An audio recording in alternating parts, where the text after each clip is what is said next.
మనం ఉన్న సొసైటీలో కావచ్చు, మన చుట్టుపక్కల అవ్వచ్చు, లేదా మనం చేస్తున్నటువంటి జాబ్‌లో అవ్వచ్చు.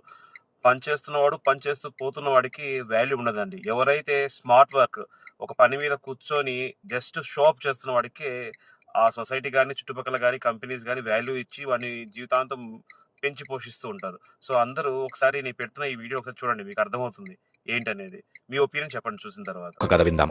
ఎలుకలతో బాధపడుతున్న ఒక రైతు ఒక తెల్ల పిల్లిని తెచ్చుకున్నాడు.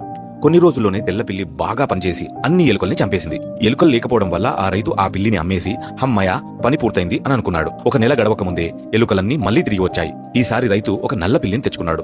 ప్రతిరోజు ఆ నల్ల పిల్లి ఒక ఎలుకను పట్టి తీసుకొచ్చి రైతుకు చూపించి శభాషణ అనిపించుకునేది. మిగతా సమయమంతా ఖాళీగా ఉండి ఏ ఎలుకను పట్టించుకునేది కాదు. తెలివి తక్కువ రైతుకి ఎవరైతే ప్రాబ్లం లేకుండా చేశారో వాళ్ళని గుర్తించుకోకుండా ఎవరైతే ప్రాబ్లం ని మెయింటైన్ చేస్తూ వచ్చారో వాళ్ళనే గుర్తిస్తున్నారు. ఒక కథలో నీతి ఏంటంటే, పని చేస్తున్నవాడు, పూర్తిగా పని కంప్లీట్ చేసినవాడు కంపెనీలకు అవసరం లేదు. పని చేస్తున్నట్టు, పనిలో ఉన్నట్టు నటించే వారికే బాగా గుర్తింపు లభిస్తుంది.